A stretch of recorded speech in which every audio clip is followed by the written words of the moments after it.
Diamagnetic, paramagnetic, ferromagnetic മെറ്റീരിയൽസിൻ്റെ വ്യത്യാസം ഏതെങ്കിലും ഒരെണ്ണം വൃത്തിയായിട്ട് പഠിച്ചു കഴിഞ്ഞാൽ മറ്റേത് എഴുതാൻ സാധിക്കും.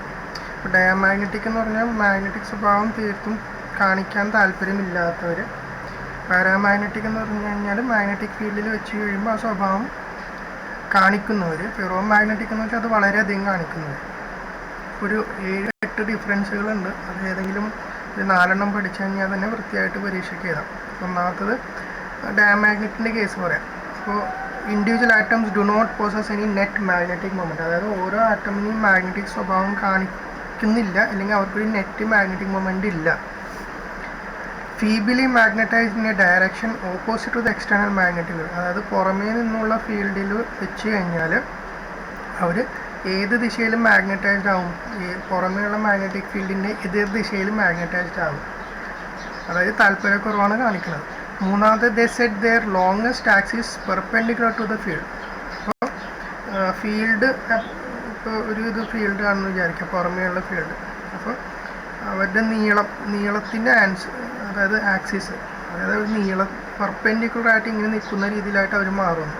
ഫീൽഡിന് പെർപെൻഡിക്കുലറായിട്ട് അവർ ലോങ്ങസ്റ്റ് ആക്സിസിന് മാറ്റും. നാലാമത്തെ tendency to move from a stronger part of a field to a weaker. അപ്പോൾ സ്ട്രോങ്ങർ ഒരു വേരിയിങ് ഫീൽഡ് ആണെങ്കിൽ, സ്ട്രെങ്ത് മാറുന്ന ഫീൽഡാണെങ്കിൽ സ്ട്രോങ്ങർ റീജിയനിൽ നിന്നും വീക്കർ റീജിയനിലോട്ട് പോകാൻ താല്പര്യപ്പെടും. Magnetic field lines prefer not to pass through the specimen. അപ്പോൾ മാഗ്നറ്റിക് ഫീൽഡിൽ പുറമെയുള്ള മാഗ്നറ്റിക് ഫീൽഡിൽ ഡയാമാഗ്നറ്റിക് മെറ്റീരിയൽ വെച്ച് കഴിയുമ്പോൾ മാഗ്നറ്റിക് ഫീൽഡ് ലൈൻസ് അതിൻ്റെ അകത്തൂടെ പോകാൻ താല്പര്യപ്പെടുന്നില്ല. അതായത് ഒരു ഫീൽഡിലാണ് വെക്കുന്നതെങ്കിൽ ഇത് ഡയാമാഗ്നറ്റിക് മെറ്റീരിയൽ അല്ലെങ്കിൽ ഫീൽഡ് ലൈൻസ് അതിൽ കയറാണ്ട് പുറമേ കൂടി പാസ് ചെയ്യാൻ ശ്രമിക്കും. ഇനി വേറെ ഇമ്പോർട്ടൻ്റ് ആയിട്ടുള്ള 2 ടേമുകൾ, മാഗ്നറ്റിക് പെർമിയബിലിറ്റി. അത് പെർമിയബിലിറ്റി എന്ന് പറയുമ്പോൾ ഒരു പുറമേയുള്ള ഫീൽഡ് എത്രമാത്രം എളുപ്പത്തിൽ ഈ മെറ്റീരിയലിലൂടെ കയറി ഇറങ്ങുന്നു. അതും എന്താ, <1 ആണ്. ഇപ്പോൾ റിലേറ്റീവ് പെർമിയബിലിറ്റീസുകൾ B/B0 എന്നാണ്. എന്തായാലും അത് <1 എന്നാണ്. ബി എന്ന് വെച്ച് കഴിഞ്ഞാൽ അതിലിപ്പോൾ ഉണ്ടായിരിക്കുന്ന മാഗ്നറ്റിക് ഫീൽഡിൻ്റെ സ്ട്രെങ്ത്ത്, B0 എന്ന് വെച്ച് കഴിഞ്ഞാൽ പുറമേ നിന്നും കൊടുത്ത എക്സ്റ്റേണൽ ഫീൽഡിൻ്റെ സ്ട്രെങ്ത്ത്. ഇപ്പോൾ എന്തായാലും മാഗ്നറ്റിക് ഫീൽഡ് ലൈൻസ് കയറാൻ താല്പര്യപ്പെടാത്ത സ്ഥിതിക്ക് ഇതിൻ്റെ അകത്തുള്ള മാഗ്നറ്റിക് പെർമിയബിലിറ്റിയുടെ വാല്യൂ <1 ആയിരിക്കും. സസെപ്റ്റബിലിറ്റി എന്ന് പറഞ്ഞു കഴിഞ്ഞാൽ ψm വെച്ച് സൂചിപ്പിക്കുന്നത് 1/ψയോ കയ്യോ വെച്ച് സൂചിപ്പിക്കുന്നത്. അപ്പോൾ എത്രമാത്രം പുറമേയുള്ള ഫീൽഡിൽ എത്രമാത്രം ഈ വസ്തുവിന് മാഗ്നറ്റൈസ്ഡ് ആയി മാറാനുള്ള കഴിവുണ്ട്, അതാണ് സസെപ്റ്റബിലിറ്റി കൊണ്ട് ഉദ്ദേശിക്കുന്നത്.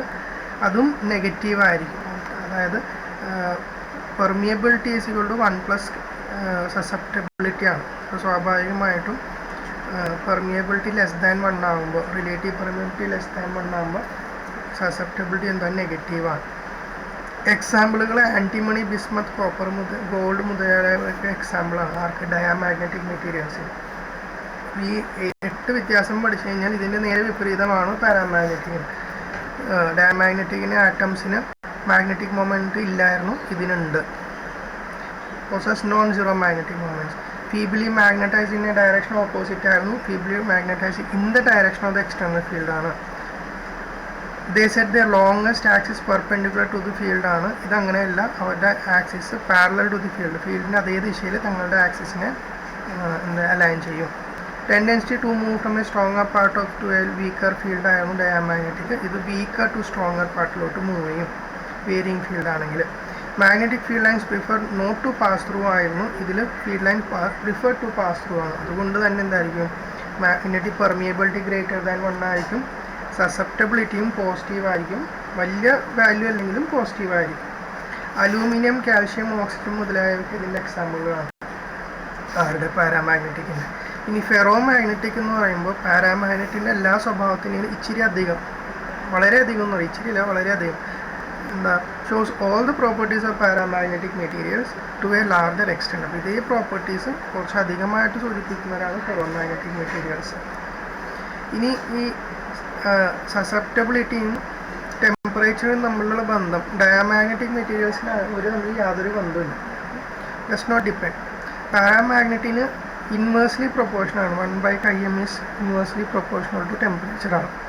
ഫെറോ മാഗ്നറ്റിക് മെറ്റീരിയൽസിന് ഡിക്രീസസ് ആണ്, അതിനുശേഷം ഒരു നിശ്ചിത ടെമ്പറേച്ചർ എത്തിക്കഴിയുമ്പോൾ ഫെറോ മാഗ്നറ്റിക് മെറ്റീരിയൽസ് പാരാമാഗ്നറ്റിക് ആയിട്ട് മാറുന്നു. ആ ടെമ്പറേച്ചറിന് ക്യൂറി ടെമ്പറേച്ചർ എന്നൊക്കെ പറയും. അപ്പോൾ എന്തായാലും 8 ഡിഫറൻസ് എളുപ്പത്തിൽ പഠിക്കാം. ഡയാമാഗ്നറ്റിക്കിൻ്റെ വൃത്തിയായി പഠിച്ചു കഴിഞ്ഞാൽ പാരാമാഗ്നറ്റിക്കിൻ്റെ നേരെ വിപരീതമാണ്. അതിൻ്റെ തന്നെ ഒരു എക്സ്റ്റെൻഡഡ് പാർട്ടാണ് ഫെറോ മാഗ്നറ്റിക് എന്നത്.